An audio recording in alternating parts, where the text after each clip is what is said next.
আসসালামু আলাইকুম রহমতুল্লাহি ওবরকাতুহু। সম্মানিত দর্শক, অবশ্যই দৃষ্টি মনে হচ্ছে যে বিএনপির পাকা ধানে কেউ হয়তো মই দেওয়ার জন্য প্রবল বেগে এগিয়ে আসছে এবং পাকা ধানে মই দেওয়ার ফলে বিএনপির এই মুহূর্তে যে সম্ভাবনাগুলো রয়েছে সেই সম্ভাবনাগুলো বিএনপির জন্য হিতে বিপরীত হতে পারে। কিভাবে হিতে বিপরীত হতে পারে এই বিষয়গুলো নিয়ে আলোচনা করব, যেন বিএনপি যারা নেতৃবৃন্দ রয়েছেন তাদের যদি শোনার মতো ধৈর্য থাকে, আগ্রহ থাকে, তাহলে হয়তো আমার এই বক্তব্য থেকে তারা একটা ধারণা পেতে পারেন। আর যদি তারা মনে করেন যে একজন ইউটিউবার কি বললেন, তার দলে একটা সময় নির্বাচন করেছে, সেই নমিনেশন নিয়ে তার কথা আমাদের শুনতে হবে, কারণ এরকম নমিনেশন দিলে কত কাক, কত ময়ূর পেখম তুলে নাচতে থাকে। তো সেখানে একজন গোলাম মোল্লা রনি, সে আবার আওয়ামী লীগ থেকে আসছে, কি মানে তাচ্ছিল্য করতে তো আসলে কোনো বক্তব্যর কোনো শেষ নেই। আপনি যদি কাউকে তাচ্ছিল্য করতে চান, যে সকল মানুষ নাফরমান, অবাধ্য, যে সকল মানুষ ধর্ম কোনো বিশ্বাস করে না, তারা তো আল্লাহ রাসূলকে নিয়ে নানা রকম কটূক্তি করে থাকে। কিন্তু আপনি যদি শিক্ষা নিতে চান, তাহলে প্রকৃতির সব কিছু আপনার শিক্ষক।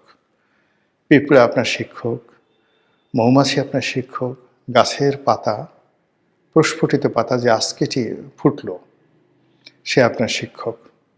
যে পাতাটি বড় হলো, শিক্ষক। এবং জীবন সায়াহ্নে এসে গাছ থেকে যে পাতাটি ঝরে পড়ল, সেও আপনার শিক্ষক। কাজেই বিশ্বজুড়ে মানে যে শিক্ষার ব্যবস্থা, সেখানে সবাই আপনার শিক্ষক এবং আপনি সবার ছাত্র। এই যে বোধ, এই বোধ যাদের মধ্যে আছে, বিশেষ করে বড় মানুষ যারা আছে, তারা যাকে বলা হয় জীবনে অনেক বড় কিছু করেন। বড় মানুষরা সবার কথা শুনেন। আর আমাদের মধ্যে কিছু মানুষ আছেন, তারা সবসময় কাজের চেয়ে, যাকে বলা হয় এ ধরনের কথাবার্তা বলা, বা মানে নিজের চাইতে অন্যের ঘরে তেল দেওয়া, মানে অন্যের বিষয় নিয়ে কথাবার্তা বলা, এগুলো একটা অভ্যাস। আর এই অভ্যাসের কারণেই গল্প হয়, কবিতা হয়। এই অভ্যাসের কারণেই শিল্প হয়, সাহিত্য হয়, সংস্কৃতি হয়। আদারওয়াইজ আমাদের মতো এরকম বহেমিয়ান, বাউন্ডারি টাইপের মানুষ, যারা কখনো নিজের স্বার্থ নিয়ে চিন্তা ভাবনা না করে অন্যের স্বার্থ নিয়ে, দেশ নিয়ে, জাতি নিয়ে, অন্যর কীভাবে আছে এগুলো নিয়ে যারা সময় কাটায়, এই যে অভ্যাসের কারণেই দেখা গেল যে আমার জীবনের আমি সিংহভাগ সময়, এই যে এখন যেরকম কাজকর্ম করছি, একেবারে শৈশব যখন, তখনও লেখাপড়া বাদ দিয়ে দেখা গেল যে পাশের বাড়ির এক বুড়ি আছে, ভিক্ষা করে সারাদিন, দরিদ্র মানুষ, ঘরের মধ্যে থাকে, অনেক দূর থেকে পানি আনতে হয়। সারাদিন ভিক্ষা করে আসছে, চাল নিয়ে বসে আছে আমাদের গ্রামে, কিন্তু পানি আনার মধ্যে কোনো লোক নাই। গ্রামের মধ্যে যে সকল ভিটা ছিল, আশেপাশে কেউ থাকতো না, সেই বুড়িরা সেখানে গিয়ে থাকতো। তো সেখানে গিয়ে সেই বুড়িকে সাহায্য করে, একটু পানি এনে দেওয়া, উঠে করে দেওয়া, এই কাজগুলো কে করে? আমাদের মতো বাউন্ডারিতে যারা লোক আছে তারা কিন্তু এখনও সেই কাজগুলো করে। তো সেই দিক থেকে এই যে বিএনপিকে নিয়ে এখন কথা বলছি, বিএনপির সঙ্গে আমার এখন কিসের সম্পর্ক? আমি তো সেই একবারই মাত্র ইলেকশন করেছি, কোনোদিন বিএনপির অফিসেও যাইনি। তারপরে বিএনপির কোনো নেতাদের সঙ্গে ওরকম কোনো সম্পর্কও নাই। ওই নির্বাচন করার পরেই মনে হলো যে আমি আর নির্বাচন করব না। 2019 সনে যখন আমি তারেক রহমান সাহেবকে বললাম যে আমি আর নির্বাচন করব না, 19 সনে, তখন তিনি বললেন, তাহলে আপনি আসছিলেন কেন? তাই বললাম যে আমি জানি না, আপনারা ডাকছিলেন তাই এসেছি, আমি তো আসিনি, আপনারা ডেকে এনেছিলেন তাই এসেছি, কিন্তু আমার ভালো লাগছে না, নির্বাচন আর আমি আর করব না। তো এটা আসলে মানে বিটুইন মি, আমার সঙ্গে যারা বিএনপির শীর্ষ নেতৃবৃন্দ রয়েছেন তারা এটা বলতে পারবেন, সাক্ষ্য দিতে পারবেন। কিন্তু সাধারণ যারা জনগণ, তারা চিন্তা করবেন যে ও মাই গড, একটা বিএনপির মতো একটা রাজনৈতিক দলের মনোনয়ন, এটা একটা ছেলের হাতের মোয়া নাকি? রনি সাহেবের মতো একজন মানুষ চাইলেই কি নমিনেশন পেতে পারে? চাইলেই কি সে মানে এটা রিফিউজ করতে পারে? তো এরকম কথাবার্তা তো does not matter. First thing হলো যে বিএনপি ভালো করুক, আওয়ামী লীগ ভালো করুক। এই যেমন আমি এখন আওয়ামী লীগকে নিয়ে মাঝে মধ্যে ইতিবাচক কথাবার্তা বলি, কিন্তু আওয়ামী লীগ আমাকে যে বাস দিয়েছে, যে সর্বনাশ করেছে, কিন্তু তারপর আমি বলছি যে বাংলাদেশে একটা রাজনৈতিক সমতা থাকুক। আওয়ামী লীগের কারোর সঙ্গে আমার কোনো যোগাযোগ নেই, কোনো কথাবার্তা নেই, কিচ্ছু নেই, কোনো পদ পদবি কখনো ছিল না, শুধু একবার ইলেকশন করেছি, কিন্তু আমি চাই যে রাজনীতি ভালো থাকুক। একটা সময় জামাত নিয়ে খুব কথাবার্তা বলতাম, ইতিবাচক কথাবার্তা বলছিলাম আওয়ামী লীগ জামানাতে, যখন জামাতের নাম কেউ নিত না, এবং জামাতের কারোর সঙ্গে আমার কোনো সম্পর্ক কখনো ছিল না। একবার জামাত খুশি হয়ে বোধহয় একটা জায়নামাজ ঠাইমাজ পাঠানোর চেষ্টা করলো, সেমাই ঠেমাই দেওয়ার চেষ্টা করলো ঈদ উপলক্ষে। আমি এর কাছে ফোন করলাম, বললাম যে না, আমি এমনি আপনাদের পক্ষে কথাবার্তা বলি, কিন্তু আমাকে সেমাই দিলে, জায়নামাজ দিলে আমার এই সম্মানটা থাকবে না, আমি এটা করব না। এই ধরনের মানুষ। তো সেই অর্থে আমার কাছে যেটা মনে হচ্ছে যে এই মুহূর্তে সারা বাংলাদেশে যে বিএনপির জোয়ার, এবং প্রথম আলোর মতিউর রহমান থেকে শুরু করে মাহফুজ আনাম, বুদ্ধিজীবীরা যারা সারা জীবন বিএনপিকে বাস দিয়েছে, যারা সারা জীবন তারেক রহমান সাহেবকে ভিলেন বানিয়ে ছেড়েছে, সেই সমস্ত মানুষ যখন এখন বলছে যে তারেক রহমান সাহেব প্রধানমন্ত্রী হবেন এবং আগামীতে তারেক রহমান সাহেবের কাছে তাদের কি দাবি দেওয়া ভবিষ্যৎ প্রধানমন্ত্রীর কাছে, এই কথাগুলো যখন তারা অকপটে বলছেন, তখনই আমি এর মধ্যে অশনির সংকেত দেখতে পাচ্ছি, ভীষণ রকম অশনির সংকেত দেখতে পাচ্ছি। আপনার কেউ যদি কাউকে চাটে, সেটা ভালো লাগার কথা। যে কোনো প্রাণী আপনাকে যদি ধরেন একটা বাজে প্রাণীও চাটে, পিঠ চাটে, একটা সময় আপনি একটু ঘিন ঘিন লাগবে, কিন্তু পিছন দিক থেকে যদি আপনি না তাকান, আপনি কিন্তু এক ধরনের পুলক অনুভব করবেন। সেটা ছাগলও যদি আপনাকে চাটে, ভালো লাগবে। কিন্তু যদি আপনাকে একটা বাঘে চাটে, আপনারা হয়তো জানেন না যে বাঘের জিহ্বা, হয়তো অনেকে জানেন, বাঘের জিহ্বা এতটা ধারালো যে কোনো একটা ওয়াল, মানে কনক্রিট ওয়ালে যদি বাঘ চাটা দেয়, সে কনক্রিট পর্যন্ত উঠে যায়, এত ধারালো। তদ্রূপ একজন জ্ঞানী, একজন গুণী, একজন কুটিল স্বভাবের মানুষ, সে যদি হঠাৎ করে এসে আপনার প্রশংসা শুরু করে, যে কিনা আজীবন আপনাকে সমালোচনা করেছে এবং আপনাকে ঘৃণা করে, আপনাকে ঈর্ষা করে, আপনার পতন কামনা করে, তো সে যে কোনো বিপদের সময় হোক না কেন, যে অবস্থায় হোক, আপনাকে এসে যদি সেই লোকটি প্রশংসা করে, তাহলে ওই প্রশংসার মধ্যে আপনি হজরত আজরাইল আলাইহিস সালামের আগমন বার্তা আপনি লিখে রাখতে পারেন। এটা হলো বাস্তবতা। অসংখ্য উদাহরণ রয়েছে। তো সেক্ষেত্রে এই মুহূর্তে তারেক রহমান সাহেবের যারা প্রশংসা করছেন, বিএনপির যারা প্রশংসা করছেন, এর মধ্যে আমি প্রথমত বিএনপির যাকে বলা হয় বিপদ, অশনি সংকেত দেখতে পাচ্ছি। শেখ হাসিনার আশেপাশে অনেক বড় বড় মানুষ, যেমন ডক্টর মুশিউর রহমান এনবিআরের যে চেয়ারম্যান ছিলেন, তারপরে ডক্টর এস.টি. ইমাম, ডক্টর গহর রিজভীর মতো মেধাবী মানুষগুলো তাকে স্যার ডাকতেন, মাথা নুয়ে থাকতেন, কথায় কথায় তেল মারতেন। ফলে মানে শেখ হাসিনার কাছে মনে হতো যে এত বড় বড় মানুষ আমাকে এইভাবে সম্মান করে, আর ছাত্রলীগ যুবলীগের একটা সাধারণ কর্মী এসে আমাকে আপা আপা ডাকে, বিভিন্ন রকম মুখে যা আসে তাই বলে, এটা কী ধরনের কথা। ফলে তিনি একটা সময় গণভবনের দরজা তার নেতাকর্মীদের জন্য বন্ধ করে দিয়েছিলেন। এবং আপনারা এখন যেমন তারেক রহমান সাহেবের বিড়াল নিয়ে খুব আলোচনা হচ্ছে, বিড়ালের নাম কি, জিবু, এবং এটা নিয়ে খুব ট্রল হচ্ছে। কি ট্রল হচ্ছে?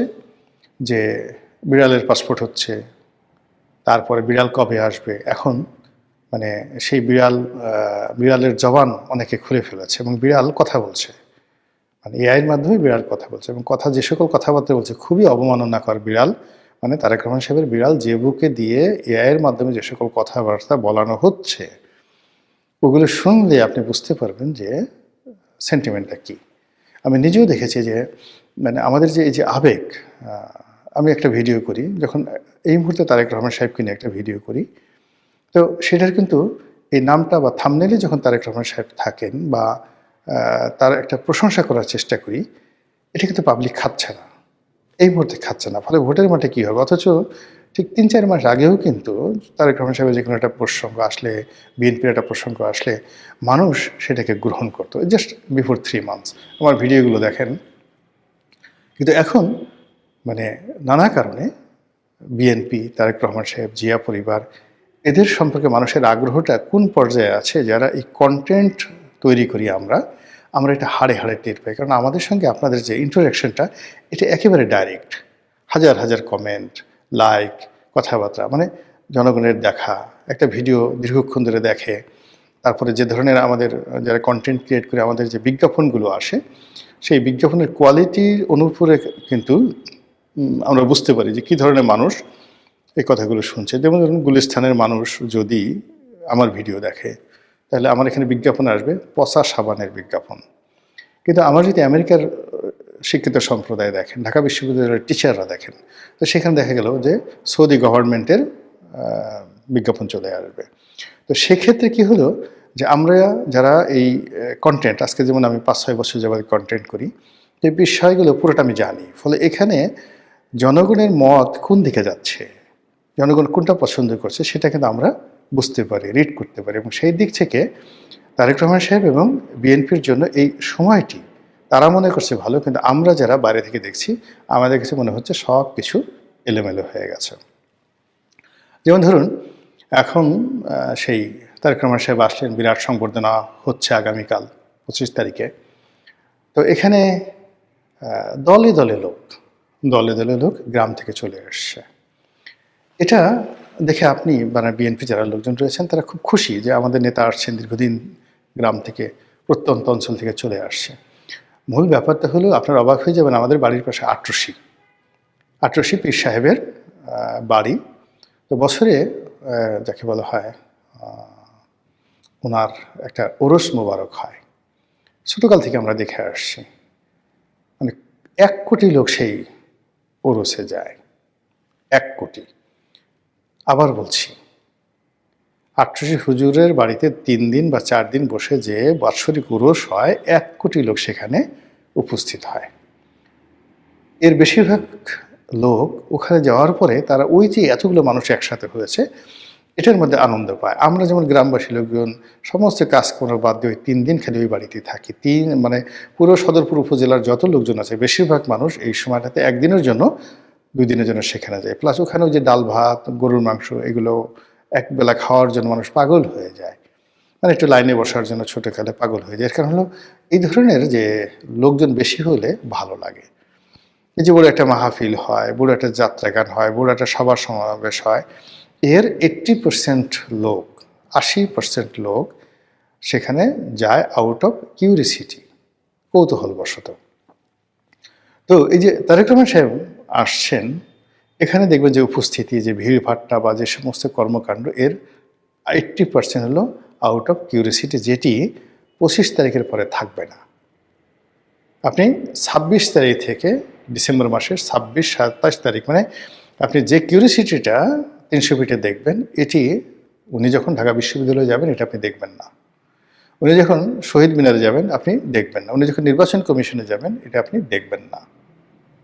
এর মধ্যে দেখুন যারা দলীয় নেতাকর্মী রয়েছেন, সেই দলীয় নেতাকর্মী যারা আছেন তারা সেই যাকে বলা হয় অতিরিক্ত আগ্রহ। কেউ একজন দেখলাম সে বিরাট ধানের পোশাক আশাক পরে আসছে, ধানের টুপি, ধানের জামা, ধানের প্যান্ট, এবং উনি না খেয়ে আছেন। উনি বললেন যে তার নেতার সাথে দেখা না হলে তিনি খাবেন না। রীতিমতো ফাজলামো। মানে যখনই দেখবেন যে একটা অতিরিক্ত মানে কেউ আনুগত্য দেখায়, বেশি কথাবার্তা বলে, দালালি করে, তেল মারে, সেই তেল মারার কারণে সর্বনাশ ঘটে যায়। তো এখন তারেক রহমান সাহেবকে নিয়ে বিএনপিতে যা হচ্ছে বা বিএনপিকে নিয়ে রাজনৈতিক অঙ্গনে যা হচ্ছে, এবং এই যে একটা তারেক রহমানের জ্বর, এইভাবে যদি তারেক রহমানের এই ঝড় এবং জ্বর রাজনীতিতে, এটা 1 সপ্তাহ যদি বিএনপি খালি এই দিকে দৃষ্টি নিবন্ধন করে, অন্যদিকে বিএনপির রাজনীতি ভেঙে চুরে খান খান হয়ে যাবে। বিএনপির যে রাজনীতির প্রতিপক্ষ, তারা বিএনপির রাজনীতিকে রীতিমতো গান বানিয়ে ফেলবে। ইতিমধ্যে যে ঘটনাগুলো ঘটেছে, যারা মনোনয়ন পায়নি, বিএনপি যারা মনোনয়ন পেয়েছে এবং যারা এই তারেক রহমান সাহেবকে নিয়ে ব্যস্ত, তাদের অজান্তে যারা মনোনয়ন পায়নি তারা তাদের নির্বাচনী এলাকা গুছিয়ে ফেলবে। সবাই যখন ঢাকা আসছে তারা তখন নির্বাচনী এলাকাতে কাজ শুরু করে দিয়েছে বিদ্রোহী পক্ষ। এবং অনেক যারা মনোনয়ন পায়নি, অনেকের হয়তো বয়স 60 বছর, 58 বছর, তারা মনে করছেন জীবনের এটাই শেষ নির্বাচন, ডাজ নট ম্যাটার, এমপি তাকে হতেই হবে। আবার অনেকে মনে করছেন এমপি হই বা না হই একটু দেখাই দেবো যে আমি আসলে কতটা গুরুত্বপূর্ণ। এই জেদ, মানে একটা দলের জন্য যদি 10 বছর, 15 বছর, 20 বছর সে শ্রম দেয়, আর সেই শ্রমের মূল্য না পেয়ে এই সময়টিতে এসে নানা রকম নীতিনৈতিকতার কথা শুনে, নানা রকম অ্যাডভাইস শুনেন, এটা যে শুনে সে বুঝে কতটা কষ্ট। কাজেই যারা বিদ্রোহী হবেন তারা তাদের সর্বশক্তি নিয়ে বিএনপিকে যে অক্টোপাসের মধ্যে কামড়ে ধরবেন, এটা বিএনপির জন্য বিরাট বুমেরাং হয়ে যাবে। অন্যদিকে জামাত, এনসিপি এবং অন্যান্য যে সকল রাজনৈতিক দল আছে যারা এখনো পর্যন্ত ঐক্য হতে পারেনি বিএনপির কারণে, কিন্তু বিএনপির এই যে তারেক রহমান সাহেবের আগমন এবং এই সময়টাতে গত কয়েকদিনে যা কিছু ঘটেছে রাজনীতির অঙ্গনে, সেই রাজনৈতিক অঙ্গনে এই ঘটনার ফলে কি হলো, যেমন দেখা গেল একটি দল বিলুপ্ত হয়ে গেছে, সেই দলের কোনো নেতাকর্মী গিয়ে আর একটা দল বানিয়ে জামাতের সাথে যোগ দিল। তারপর শেষে অনেক দলের নিবন্ধন আছে, তারা দল মানে যাকে বলে দলের নেতা, প্রধান নেতা নমিনেশন পেয়ে দল ব্যান্ড করে চলে গেছে। কিন্তু তার কথা তো হবে না, এখানে জেনারেল অ্যাসেম্বলি লাগবে, দল বন্ধ করার জন্য অনেক প্রক্রিয়া লাগবে, তারা সেগুলো এখন পর্যন্ত করে উঠতে পারেননি। ফলে কি হলো, যে গেছে তার অবর্তমানে আরেকজন দলের হাল ধরে সে গিয়ে একটা বিরাট ঐক্য, দেখা গেল 100 দলীয় একটা ঐক্য করে ফেলেছে।